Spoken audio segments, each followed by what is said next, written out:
우리가 계속해서 가까운 교회 이 비전에 대해서 함께 나누고 있습니다. 하나님은 사랑이시고 그 사랑이 있는 곳은 바로 천국이다. 반대로 지옥은 하나님이 계시지 않는 곳이고 그 사랑이신 하나님이 없는 곳이기 때문에 그곳은 사랑이 없는 곳이다.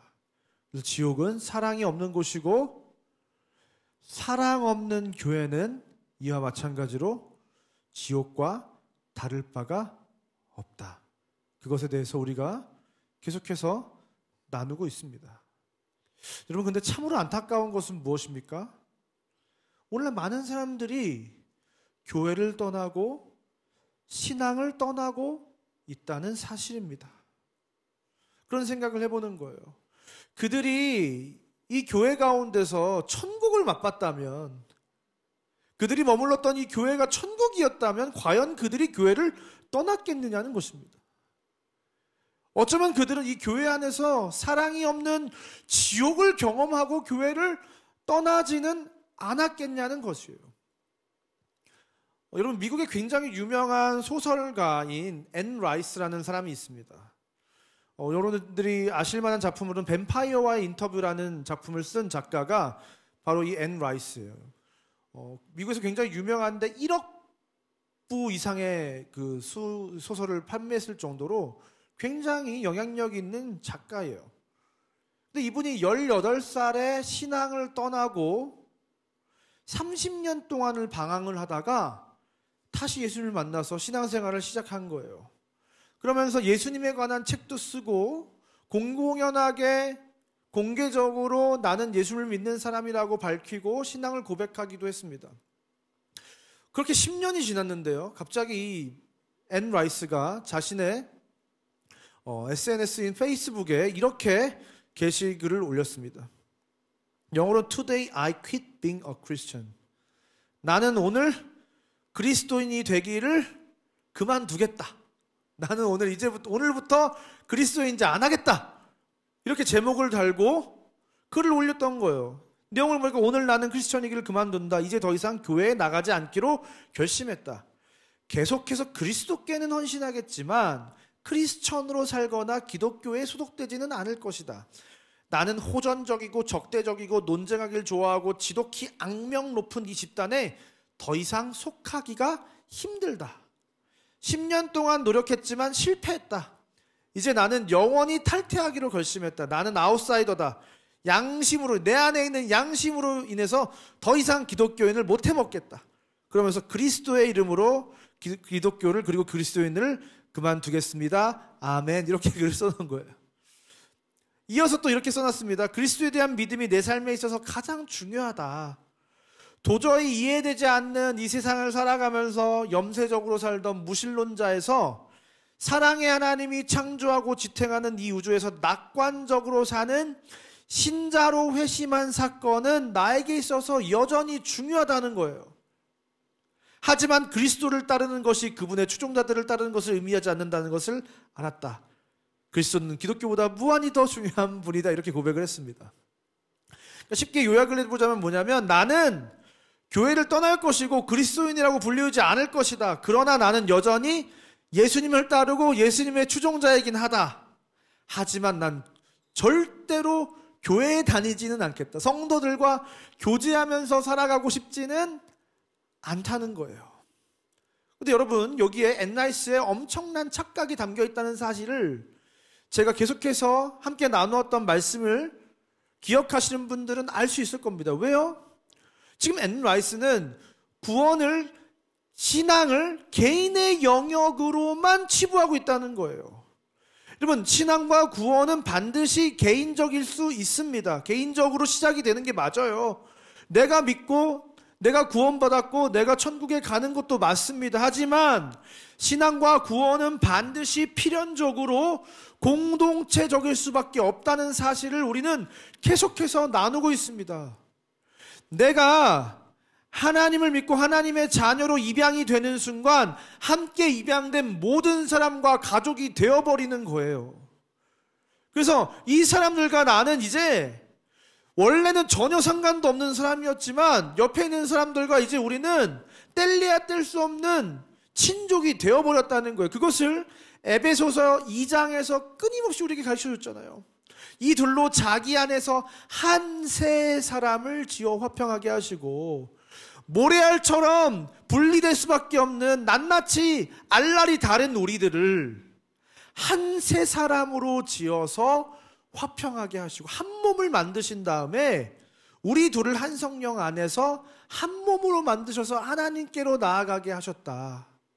이렇게 구원은 그냥 나랑 하나님이랑 1대1로 관계를 하는 게 아니라, 신앙은 단순히 나 혼자 하나님과 1대1로 나아가는 것이 아니라 하나님의 개념 속에서 이 모든 것은 공동체적이라는 거예요. 마치 삼위 하나님이 공동체로 존재하고 계신 것처럼 하나님은 믿는 사람의 모임인 이 교회와 이 신앙의 공동체를 한 몸으로 부르시지 일일이 개개인의 객체로 생각하시지 않는다는 거예요. 그래서 이제 우리는 하나님의 권속이라, 하나님의 자녀요 가족으로 한 몸 된 공동체로 이 땅을 살아가겠다는 거예요. 살아가게 됐다는 겁니다. 그래서 미안하지만 엔라이스의 말은 틀렸다는 겁니다. 나는 기독교에서 탈퇴할 것이다, 분리하겠다, 이게 되냐는 거예요. 자기 눈에 보이기로는 교회를 안 다니니까 분리된 것처럼 보이겠죠. 그런데 그게 분리가 될 수 있습니까? 없습니까? 본질적으로 분리가 될 수 없다는 거예요. 영적으로는 이미 묶여 있다는 거예요. 나는 성도들과는 하나 되지 않겠다? 그게 불가능하다는 겁니다. 예수 그리스도를 머리로 하고 있는 몸이 된 우리는 각자의 위치에서 한 몸을 이루고, 우리는 한 마디 세포 하나가 유기적인 연합을 이루고 공동체로 존재하고 있지, 절대로 개인만 하나님께 붙을 수가 없다는 거예요. 생각을 해보세요. 예수님이 머리라고 했어요. 팔이 잘라져가지고 머리 귀 위에 붙어 있고, 발가락은 머리 위에 뭐 붙어 있고, 이게 말이 됩니까? 안 됩니까? 이거는 불가능하다는 거예요. 그럼 제가 이번 명절에 여러분 홍어 좋아하세요? 홍어? 본인은 홍어를 드신다 한번 손을 들어보실까요? 1부 예배 때는 한 5명 정도가 손을 드셨는데 2부 예배는 홍어를 드시는 분이 비교적 많은 것 같습니다. 한국 사람들은 못 먹는 음식이 참 많이 있는데 홍어는 한국 사람들이 굉장히 잘 못 먹는 음식이잖아요. 왜요? 냄새가 막 코를 찌르고 굉장히 불쾌하단 말이에요. 근데 제가 명절에 가서 막 홍어를 막 다들 드시고 돌아오는데 차에서 생선 썩은 냄새가 너무 나는 거예요. 와, 이거 이 냄새 도대체 뭐지? 혹시 내가 누구한테 생선이나 뭘 받았는데 그거를 차에 오랜 시간 동안 두고 있다가 썩은 것은 아닐까? 뭐 엄청 큰일 났다. 이거 시트에 다 냄새가 배가지고 이거 큰일 났다. 이거 어떡하나. 이런 마음을 가지고 있었는데 알고 보니까 뭐예요? 아린이가 명절에 가가지고 홍어를 막 주무르고 만지고 막 그거를 이제 저희한테 딱 안겼을 때 어떻게 한 거예요? 아빠 얼굴에 묻히고 막 옷에 묻히고 막 목에 만지고 막 이러니까 어떻게 되는 거예요? 알고 보니까 그 냄새가 누구 냄새였다? 내 냄새였다. 제 옷을 벗어 던졌는데 무슨 냄새죠? 봤더니 옷에 그 옷깃에 그 홍어 냄새가 진동을 하더라고요.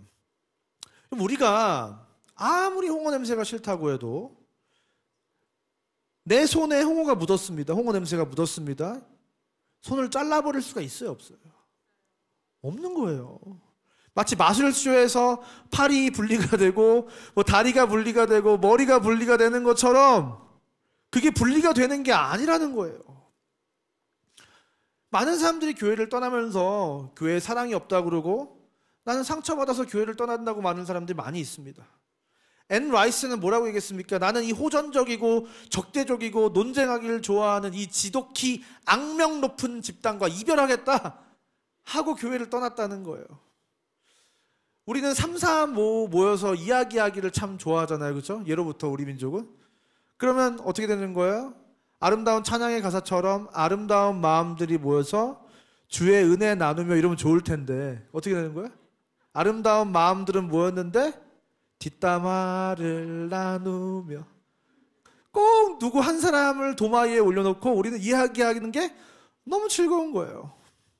그런데 이러한 사람들의 말과 시선, 마치 화살과 같이 우리를 겨누고 있는, 마치 칼을 들이대는 것처럼 우리를 향해서 겨누고 있는 그 말과 시선과 태도와 눈초리에 많은 사람들은 상처를 받고 교회를 떠나기도 한다는 거예요.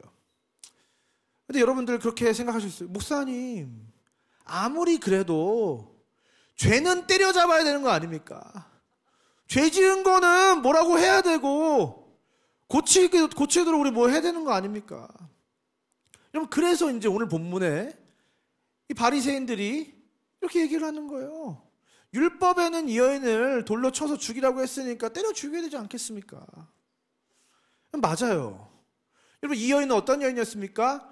음행하던 중에 현장에서 잡혀서 끌려온 여인이에요. 죄인입니까? 아닙니까? 명백한 죄인입니다. 성경에도 죄인이 굉장히 많이 등장을 합니다. 삭개오와 같은 사람은 배임 횡령을 했던 사람이잖아요. 그죠? 야곱과 같은 사람은 사기꾼이었잖아요. 다윗은 어떤 사람입니까? 성범죄자의 살인을 저지른 사람이에요. 성경 속에 굉장히 중요한 인물로 여겨지는 야곱, 다윗 이런 사람들도 사실은 굉장히 큰 중범죄를 저지른 죄인들이었다는 거예요. 그럼 죄를 지으면 어떻게 돼요? 감옥에 끌려가거나 처벌을 받거나 죄값을 치러야 된다는 겁니다. 여러분, 오늘 본문의 간음한 여인의 죄값을 어떻게 치르라는 거예요? 율법에는 이러한 여자를 돌로 치라고 명하였거니와.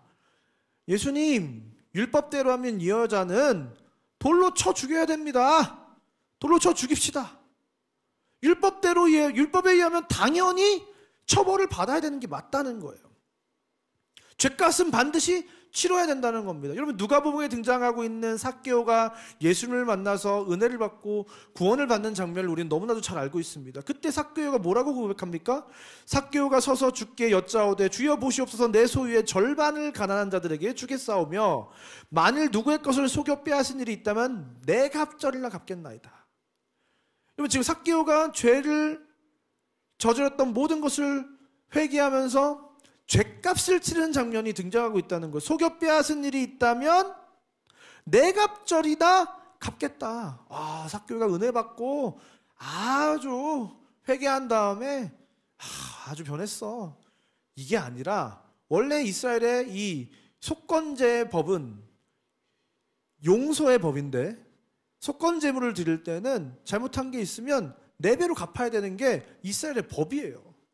삭개오는 그걸 너무나도 잘 알고 있었기 때문에 내가 4배로 갚겠다라고 하는 거예요. 내 죄값을 치르겠다고 하는 거예요. 삭개오가 예수님 감사합니다. 제가 뭐라고 이렇게 여리고까지 찾아오셔가지고 저를 만나주시고 저희 집에 찾아오시고 구원해 주셔서 감사해요. 감사합니다. 조시 편히 쉬다 가세요. 말로만 한 게 아니라 어떻게 했다는 거예요? 실제로 자기가 지었던 그 죄값을 치렀다는 겁니다. 여러분, 본문 7절을 보니까 그들이 묻기를 맞이 아니한지라 이에 일어나 이르시되 너희 중에 죄 없는 자가 먼저 돌로 치라 하시고. 여러분, 죄인은 죄인이에요. 그리고 죄인은 반드시 죄값을 치러야 합니다. 근데 그 순간에 예수님은 뭐라고 말씀하시는 거예요? 너희 중에 죄 없는 자가 먼저 돌로 치라. 무슨 말씀이십니까? 그러니까 사람들이 어떻게 반응을 하던가요? 나는 죄가 없으니까 돌로 쳐야 돼. 돌이 큰 게 어디 있나 보면서 돌을 잡아다가 그 사람을 쳤습니까? 아니요. 단 한 사람도 그 여인을 돌로 치지 못했다는 거예요. 그 말은 뭐예요? 그 자리에 있던 모든 사람들이 다 뭐다? 한 사람도 빠짐없이 다 죄인이라는 거예요. 저와 여러분은 누군가를 향해서 너 죄인이야라고 말할 수 있는 존재입니까? 없는 존재입니까? 사실상 없는 존재예요. 누구만이 우리를 향해서 정죄의 화살을 비판하고 심판할 수 있습니까? 죄 없는 하나님만 가능한 거예요. 그런데 우리는 죄 없으신 하나님을 대신해서 정죄하고 심판자이신 하나님을 대신해서 사람들을 심판하고, 어느 순간 우리는 하나님이 되려 하고 있다는 거예요. 저와 여러분이. 여러분, 근데 로마서 6장 23절 뭐라고 했어요? 죄의 삭은 사망이요. 우린 모두가 죄인이고 우리가 치러야 될 죄값은 죽음으로 갚아야 되는 심각한 죄인들이 저와 여러분이라는 사실입니다. 오늘 본문 6절에 바리새인들과 서기관들이 찾아와가지고 이 여자를 돌로 칠까요? 그러니까 어떻게 하면 예수님이 갑자기 돌로 쳐라, 마라 이렇게 말씀하셔야 되는데 바닥에다가 손가락을 대고 막 이렇게 쓰시는 거예요. 사람들이 답답해요, 안 답답해요? 말을 좀 하세요 이러면서 막 계속 다시 물었습니다. 그들이 묻기를 맞이 아니하는지라. 계속 원성. 예수님 어떻게 합니까? 돌로 칩니까 맙니까? 막 소리를 지르면서 예수님께서 계속 거듭해서 묻고 있습니다. 그러니까 예수님이 다시 어떻게 하십니까? 다시 몸을 굽혀 손가락으로 땅에 쓰기 시작하시니 계속 글을 쓰시는 거예요. 여러분, 그러니까 이 사람들이 어떻게 됩니까? 더 뭐라고요? 왜 뭘 쓴대? 빨리 대답해라! 이래야 되는데 어떻게 되는 거야 갑자기? 이 말씀을 듣고 양심의 가책을 느껴 어른으로 시작하여 젊은이까지 하나씩 나가고 오직 예수와 그 가운데 섰는 여자만 남았더라. 다 도망갔다는 거예요. 이 장면에서 우리는 굉장한 의문을 가지게 됩니다. 뭐예요? 도대체 뭐라고 쓰셨길래? 바닥에 뭐라고 쓰셨길래 사람들이 하나하나 다 도망을 갔을까? 많은 사람들이 또 신학자들이 고민을 합니다. 율법과 토라를 썼을 것이다. 왜냐하면 율법과 토라에 의하면 음행을 하다가 잡히면 남자건 여자건 간에 다 잡아다가 죽여야 돼요. 그런데 어떻게 한 거예요? 남자는 없고 여자만 데리고 왔잖아요. 왜 너네는 여자들만 데려온 거야? 남자는 왜 안 데려왔어? 이 불합리하지 않냐?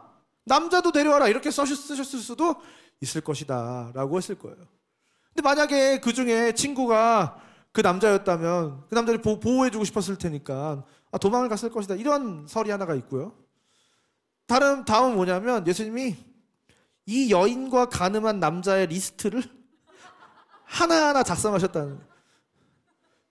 세 번째, 거기 모여있는 모든 사람의 이름을 다 적으시고 그 사람의 제목을 하나씩 다 적으셨다는 얘기가 있어요.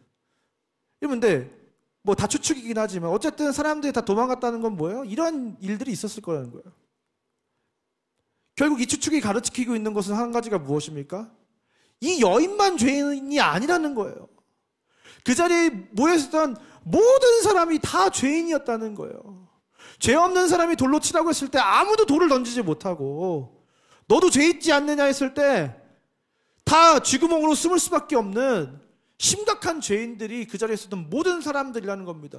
저로부터 시작해서 저 뒤에 있는 모든 사람들까지 다 죄인이라는 거예요. 저 영화부실에 있는 우리 아린이도 너도 죄인이다 라고 말하지 않을 수가 없는 겁니다. 그런데 우리는 어쩌면 공범이면서 어쩌면 똑같은 죄인이면서 그 사람보다 더 심각한 죄인이면서 심판자가 되고 그 사람 위에 서서 그 사람을 지켜보고 욕하고 정죄할 때가 참 많이 있다는 거예요. 그런데 예수님은 이 여인을 어떻게 대하시냐는 겁니다. 본문 10절과 11절을 보면 예수께서 일어나사 여자 외에 아무도 없는 것을 보시고 이르시되 여자여 너를 고발하던 그들이 어디 있느냐? 너를 정죄하던 자가 없느냐? 대답하되 주여 없나이다. 아무도 없어요. 그 너를 고발하던 너를 정죄하던 자들 다 어디 갔냐? 그러니까 여자가 대답합니다. 없습니다. 주여 없습니다. 없나이다.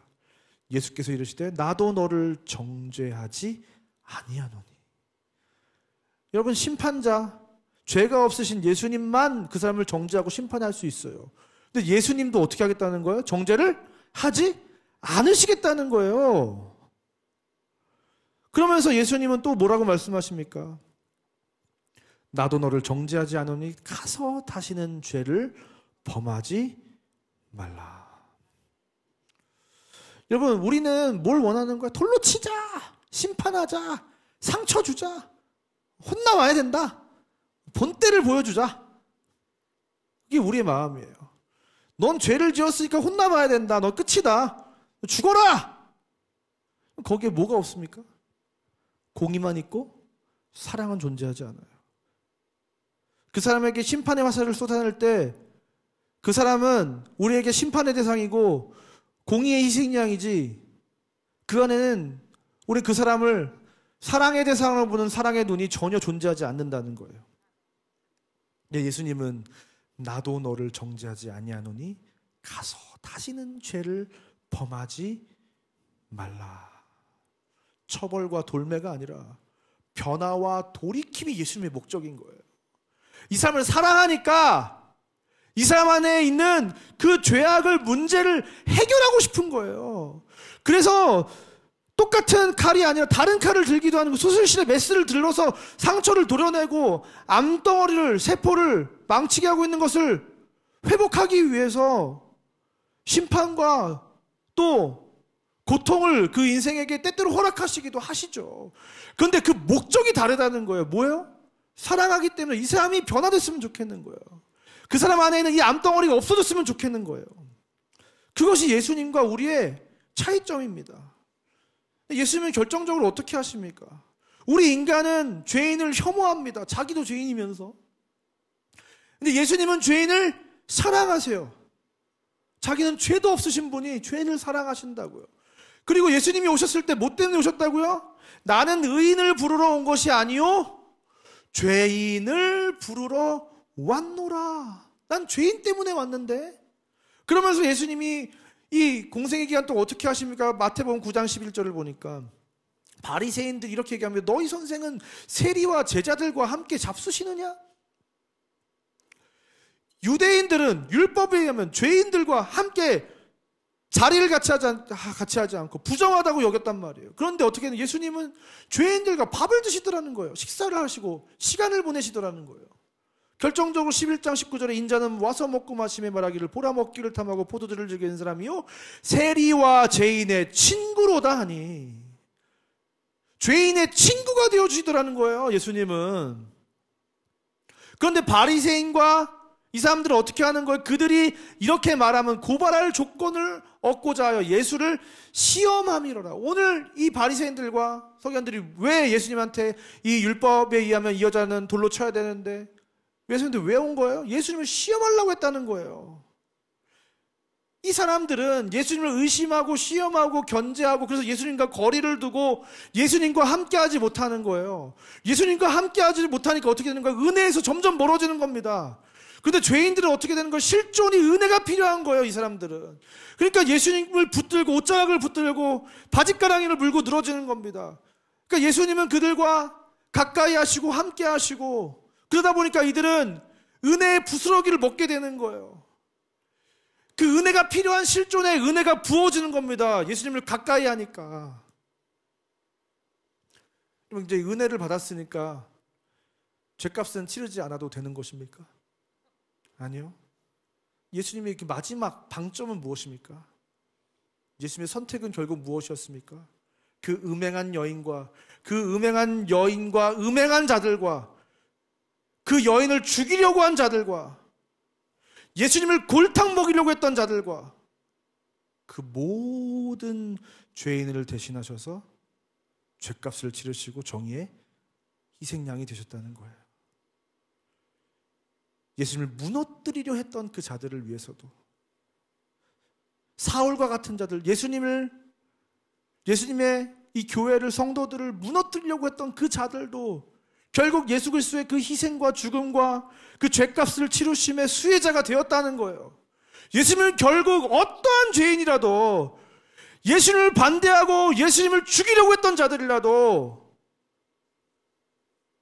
그들 대신해서 죄값을 치러내시고 그들의 희생양이 되셔서 그들에게 생명을 주셨다는 겁니다. 제가 한 몇 년 전에, 한 5년, 6년, 7년 됐을까요? TV에서 윤종신 씨가 자기가 크론병에 걸렸다고 하더라고요.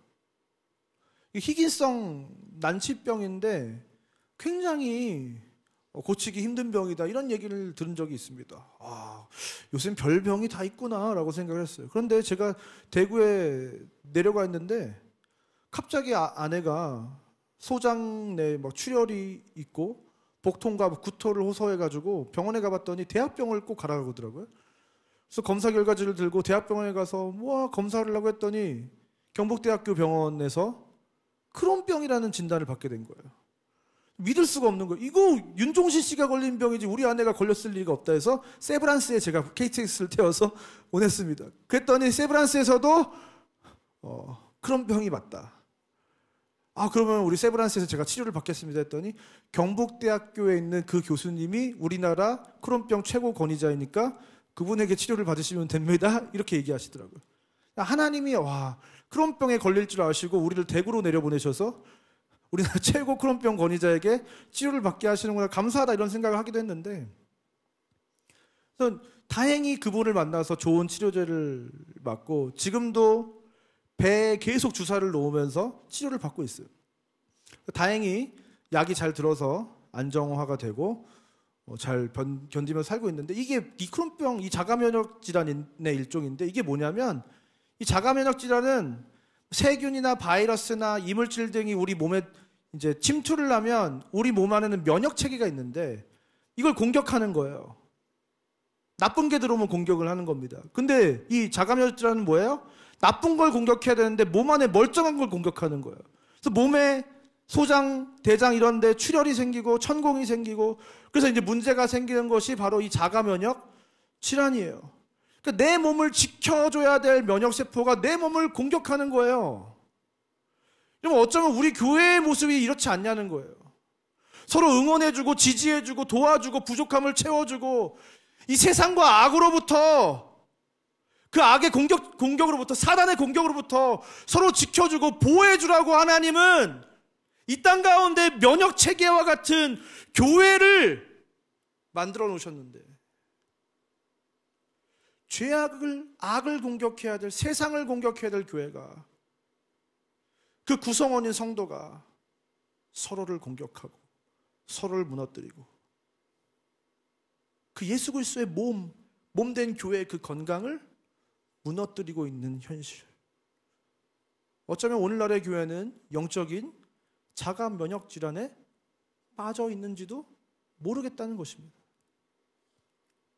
오늘날의 교회는 끊임없이 서로를 공격하고 서로를 미워하고 원망하고 손가락질하고 죄가 있던 없던 간에 공격하고, 그래서 이 몸이 점점 망가져가고 병에 빠져서 제 기능을 다하지 못하고 있는 것이 아니라는 것입니다. 근데 예수님은 죄인이건 음행한 자이건 심지어 자기를 공격한 자이건 바리새인이건 사두개인이건 누구이건 사울과 같은 자이건 그 모두를 위해서 기꺼이 자기 몸을 내어주시고 죄값을 치르시고, 우리 대신 죄값을 치르시고 죽임을 당하셨다는 거예요. 우리는 오늘도 서로를 위해서 타인을 공격하고 찌르지만 나 자신을 위해서, 예수님은 자기 자신을 스스로를 찌르시고 자기 자신을 공격해내서라도 찔리신 그 피를 흘려내셔서 그 피를 우리에게 수혈하시고 공급하셔서 결국 우리를 살려내시더라는 겁니다. 이것이 우리 교회가, 성도가 따라야 될 십자가의 도이지 않겠습니까? 사랑하는 상국의 성도 여러분, 기독교는 희생시키는 종교가 아니라 스스로 희생하는 종교인 줄 믿습니다. 이 시간 우리 교회는 서로를 찌르고 공격할 길을 멈춰야 될 줄 믿습니다. 그 영적인 자가 면역 질환에서 벗어나야 될 줄 믿습니다. 더 나아가서 우리는 이제 내가 찔리고 내가 희생해서라도 예수 그리스도의 그 숭고한 사랑, 죄가 없음에도 불구하고 자발적으로 타인의 죄를 덮는 그 사랑, 수많은 비난과 심판의 화살이 쏟아지고 있는 그 순간에 자기의 몸을 펴서 대신 막아주고 그 사람에게 향하는 그 죽음의 정죄의 심판의 화살을 막아내는 사랑, 그 사랑이 교회 안에 회복되지 않는다면 교회는 절대로 교회로서 이 땅에서 하나님의 영광을 드러내는 존재로 존재할 수 없다는 것입니다. 사랑하는 성도 여러분, 오늘 시간 그 예수님의 십자가의 복음, 그 사랑의 복음, 자신을 희생해서라도 남을 살려내는 그 복음이 우리 안에 기능하게 되는 놀라운 역사가 있기를 주님의 이름으로 축원드립니다. 그래서 교회와 가정을, 세상을 사랑이 넘치는 천국으로 만들어가고, 특별히 이 땅에 수많은 사랑이 필요하고 치유가 필요하고 위로와 도움이 필요한 사람들에게 우리의 작은 희생과 작은 섬김 하나하나를 통해서 그들이 나음을 얻고 다시금 생명의 역사를 경험하게 되는, 우리를 통해서, 나의 작은 사랑을 통해서 하나님의 크신 사랑을 발견하게 되는 그 생명의 역사가 저와 여러분을 통해서 일어날 줄 믿습니다. 그런 저와 여러분 되셔서 하나님의 기쁨이 되는 우리 상곡교회 성도님 되시기를 주님의 이름으로 축원드립니다. 지금 다 같이 자리에 나셔서 함께 이 찬양했으면 좋겠습니다.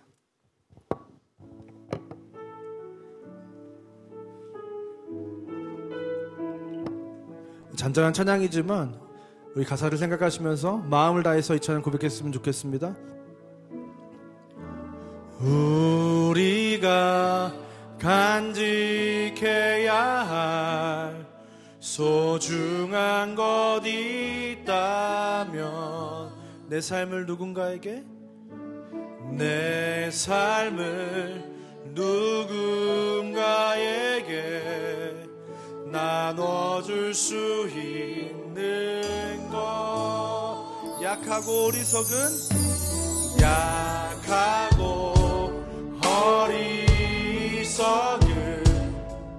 나 자신을 본다 해도 그 모습 그대로를, 그 모습 그대로를 사랑할 수 있으며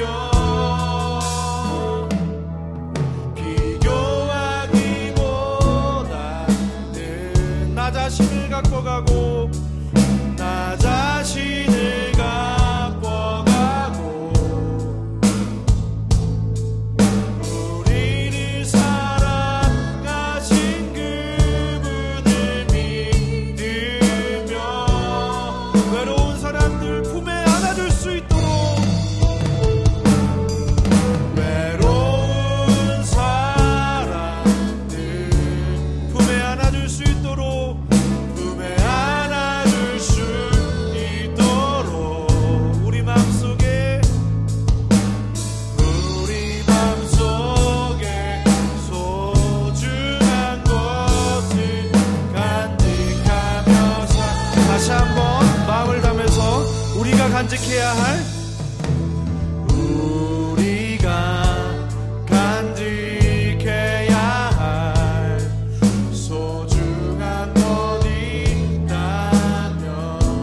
내 삶을 누군가에게, 내 삶을 누군가에게 나눠줄 수 있는 것. 약하고 어리석은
가르쳐준 한 가지, 내 이웃을 내 몸과 같이, 미움 다툼 시기 질투 버리고 우리 서로 사랑. 이 시간 가슴에 손을 얹고 한 번 더 찬양하겠습니다. 하나님이 가르쳐준 한 가지, 하나님이 가르쳐준 한 가지, 내 이웃을 내 몸과 같이, 미움 다툼 시기 질투 버리고 우리 서로 사랑해. 지금 옆에 있는 분들 한번 인사해 주시겠습니다. 주님의 사랑으로 당신을 사랑합니다. 당신을 내 몸과 같이 사랑하겠습니다. 네, 우리가 처음 시간에 나눴던 그 지옥이라는 드라마에는 고지와 시연이 반복돼요. 작가는 왜 이 고지와 시연이라는 걸 통해서 우리에게 무엇을 말하고 있을까 제가 고민을 해보니까, 우리가 이 땅을 살아가다 보면 마주하게 되는 어떤 자연재해나 질병이나 어려움이나 고통들이 사람들은 다 겪게 되더라는 거예요. 그게 어린아이건 어른이건 악한 사람이건 착하게 살아가는 사람이건 누구나 이 땅을 살아가면서 고통을 겪게 되더라는 거예요. 그때 우리 인간들은 그 사람에게 너가 죄가 있어서 그래 비난하고 정죄하고 이 날카로운 화살들을 그 사람에게 쏘아 보낸다는 거죠. 그런데 그 결과는 죽음과 파멸 그 이상도 그 이하도 아니라는 것입니다. 여러분, 근데 성경에서는 또 다른 고지와 시연이 등장합니다. 그게 뭐예요? 고지는 수태고지. 예수님이 이 땅에 찾아오신다는 고지. 성경에 또 시연이 한 가지가 있죠. 그게 뭐예요? 이 땅에 찾아오신 예수님이 십자가상에서 우리를 대신해서 죄값을 치르시고 죽이신다는 거예요. 죽음을 당하시는 장면입니다. 여러분, 이 세상의 희망은, 그 희망의 열쇠는 무엇입니까? 비난과 정죄와 심판의 화살이 아니라 그 심판의 화살을 대신 맞아주고 그 인생의 고통을 덜어내주고 아픔을 대신 감싸주는 그 비현실적이고 비상식적인 예수 그리스도의 그 십자가의 사랑만이 이 고통뿐인 세상의 유일한 희망이요 소망이요 생명이 되는 줄 믿습니다. 이 시간 한번 기도할 때, 주님, 이 교회가 그 예수 그리스도의 그 희생적 사랑을 회복하게 하여 주시옵소서. 주님, 내가 예수님을 닮은, 내가 그 예수님의 사랑을, 그 희생의 사랑을 이 세상에 베풀며 살아가는 하나님의 작은 예수가 되어 이 땅을 사랑하게 되려고 이 시간 주님을 부르고 간절히 기도하며 나가겠습니다. 주여,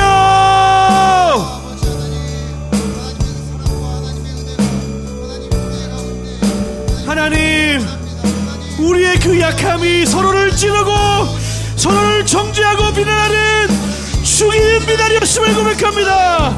하나님, 그러나 예수 그리스도께서는 하나님 우리를 위해서 이 땅에 찾아오시고 하나님 우리를 위해서 죽으시고 우리를 대신해서 그 죄값을 받으시고 그래서 우리에게 생명을 주셨다는 것을 기억합니다.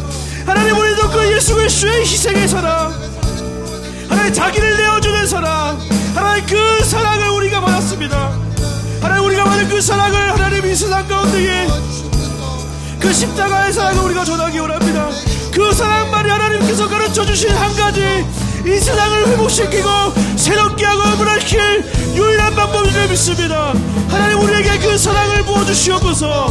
하나님, 그 사랑을 이 땅 가운데에, 우리의 가족 가운데에, 우리의 친구들 가운데에, 하나님 우리의 자녀들 가운데에, 하나님 우리의 가정 가운데에, 우리의 사회 가운데, 이웃 가운데에, 우리의 직장 가운데에 하나님 그 작은 사랑, 정말 작은 것을 희생하는 사랑으로 시작해서 하나님, 그래서 우리가 예수님의 사랑이 얼마나 큰지, 그 사랑이 얼마나 숭고한지, 그 사랑이 얼마나 놀라운지 하나님 우리의 작은 인생을 통해서 그들이 그 예수님의 사랑을 발견하게 되는 놀라운 은혜가 우리 가운데 찾아올 수 있도록, 하나님 우리 안에 서로를 찌르는 화살이 아니라 하나님 그 화살을 나에게 향하게 하여 내가 희생당하고 하나님 누군가를 살려내는 그 놀라운 십자가의 사랑을 하나님 우리 안에 부으셔서 하나님 우리가 그 놀라운 사랑을 전하며 살아갈 수 있는 우리 될 수 있도록 인도하여 주시옵소서.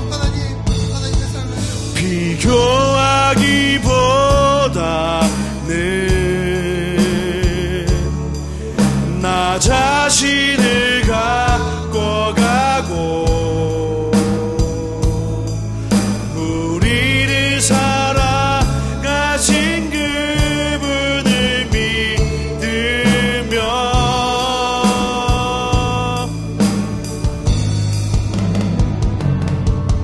외로운 사람들 품에 안아줄 수 있도록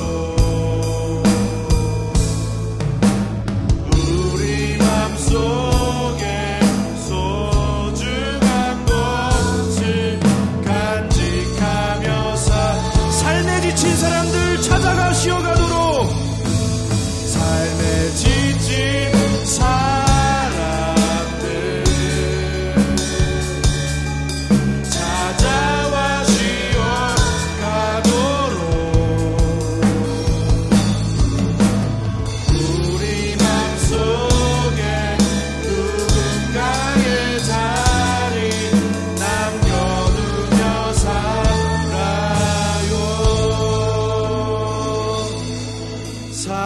사랑하며 살아요.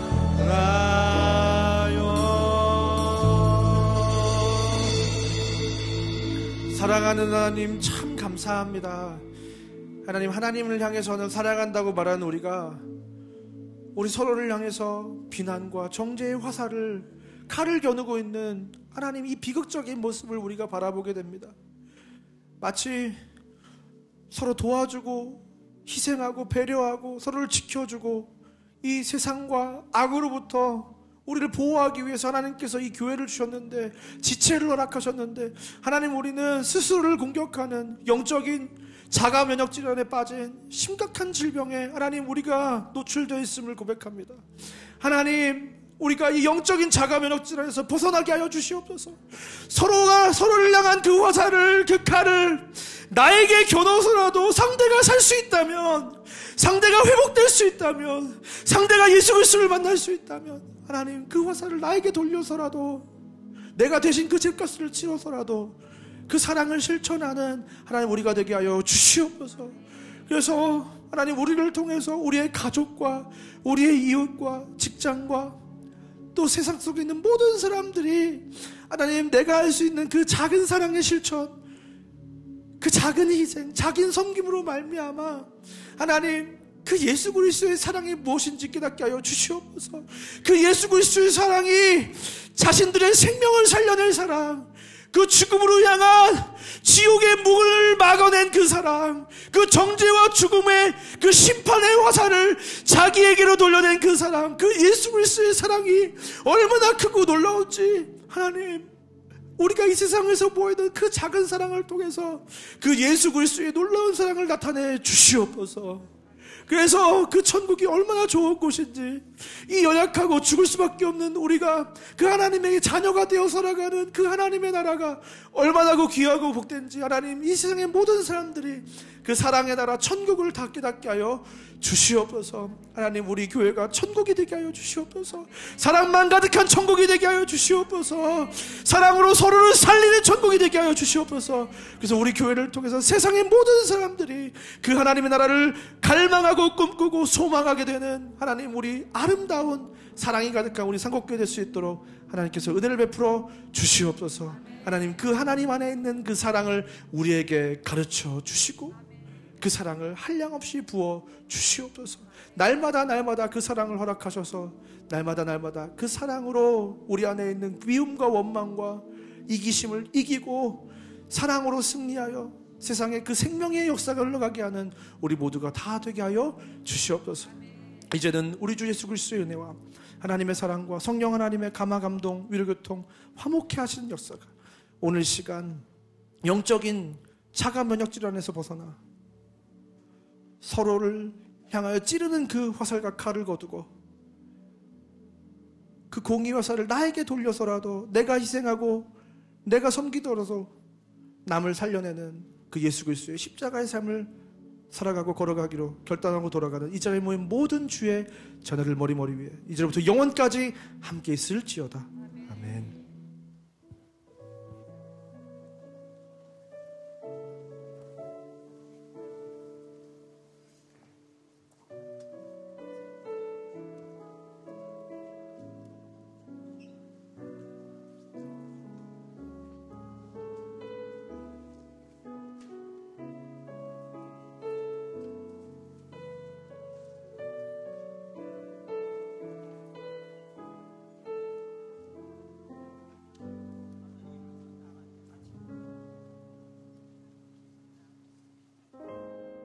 교회 소식입니다. 상곡교회에 새로 오신 분들을 환영합니다. 예배 후에 앞마당 새가족 부스로 오시면 교회 안내를 받으실 수 있습니다. 새가족 교육은 매주 주일 10시 10분 멍때림 지하에서 진행됩니다. 매일 가정 예배지가 카톡 플러스를 통해 제공됩니다. 가정 예배를 통해 많은 은혜 누리시기 바랍니다. 하나님께 우리 어깨를 내어드리는 매일 만나 프로젝트를 시작합니다. 가피풀 성경 앱을 설치하시고 말씀으로 하나님과 매일 매시간 동행하시기를 소망합니다. 2023년도 365 기도 신청 안내입니다. 본인이 원하시는 시간에 자유롭게 작성하셔서 제출 바랍니다. 그리고 꿈나무홀을 동시에 오픈합니다. 본당에서 행사 또는 점검 시 꿈나무홀을 함께 이용해 주시기 바랍니다. 민호기 목사 초청 TGIF 온가족 축복기도회가 2월 10일 금요일 저녁 8시 30분 글로리아홀에서 진행됩니다. 2023년 겨울 수련회 안내입니다. 청년 겨울 수련회가 2월 6일 월요일부터 8일 수요일까지 파주 원가호에서 진행됩니다. 많은 관심과 기도 바랍니다. 연말정산용 기부금 납입 영수증 신청은 필경대에 비치되어 있는 신청서를 작성하신 후 주일은 헌금함에 주중은 사무실로 전달해 주시기 바랍니다. 교육관 1층 어린이 도서관에 비치될 도서와 키즈랜드 레고를 기증받습니다. 기증품은 교육관 1층으로 가져다 주시기 바랍니다. 주일 사역으로 장시간 주차하시는 사역자와 가까운 성도님은 가능한 대중교통을 이용해 주시고 교회 주차장은 장애인, 노약자, 새가족을 위해 양보해 주시면 감사하겠습니다. 온라인 헌금 시 화면을 참고하셔서 헌금의 종류와 헌금자를 정확히 기록해 주시기 바랍니다. 이상으로 교회 소식을 마치겠습니다. 한 주간도 하나님의 은혜와 안전과 평강이 임하시기를 기도합니다.